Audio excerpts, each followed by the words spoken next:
ত্রিশূল দিলেন, আমি একটি বোনের হাতে তুলে দিলাম, কারণ বোনেদের হাতে ত্রিশূল দরকার।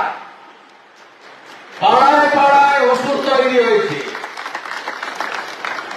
এই ওষুধদেরকে ধ্বংস করতে হবে। বিজয়া সম্মেলনী থেকে এই শপথ নিয়ে বাড়ি ফিরতে হবে। তৈরি করা জমি আমাদের, এই জমি যেন ফাটল না ধরে, আত্মতুষ্টিতে যেন আমরা না ভোগি। গোটাগত পঞ্চায়েত আর দুটো এমপি পেয়ে গেছি বলে পূর্ব মেদিনীপুর জেলায় আমরা সব পেয়ে গেছি, শাসক হয়ে গেছি, এ ভাবার কোনো কারণ নেই। গণতন্ত্রে 51 মানে 100, 49 মানে 0। এই রাজ্যে 148টা সিট ভারতীয় জনতা পার্টিকে জিততে হবে এবং এই রাজ্যে আমাদেরকে যোগী আদিত্যনাথজির মতো, হেমন্ত বিশ্ব শর্মার মতো, দেবেন্দ্র ফডনবিসের মতো একটি নরেন্দ্র মোদীজির নিয়ন্ত্রিত আশীর্বাদ ধন্য প্রকৃত রাষ্ট্রবাদী সরকার তৈরি করতে হবে। দুর্গাপুরে উড়িষ্যার জলেশ্বরে আরেকটি কন্যা MBBS সেকেন্ড ইয়ার 80 লক্ষ টাকা দিয়ে IQ সিটি প্রাইভেট মেডিকেল কলেজে ভর্তি হয়েছিল।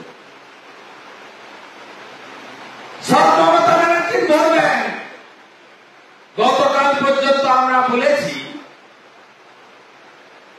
জিহাদিদের দ্বারা,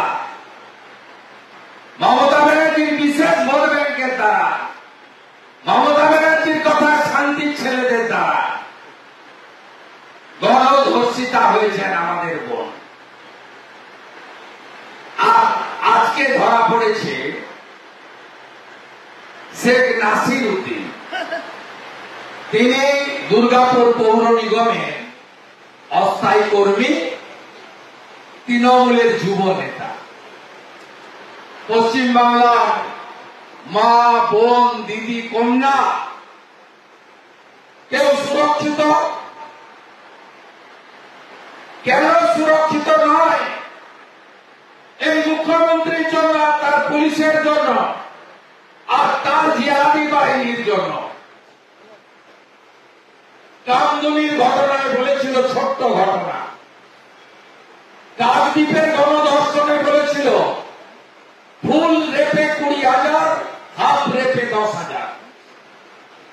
কাটোয়ার রেপে বলেছিল শরীর থাকলে জ্বর, জারি, সর্দি, কাশি হয়, তাই একটু আধটু রেপ হয়। 2024-এ আরজি করে ডাক্তার বোন তার হসপিটালের মধ্যে ধর্ষণ খুনের পরে বলেছিল অভয়ার বাবা মা চাইলে তো 10 লাখ দিতে পারি। তারা ঘৃণার সঙ্গে প্রত্যাখ্যান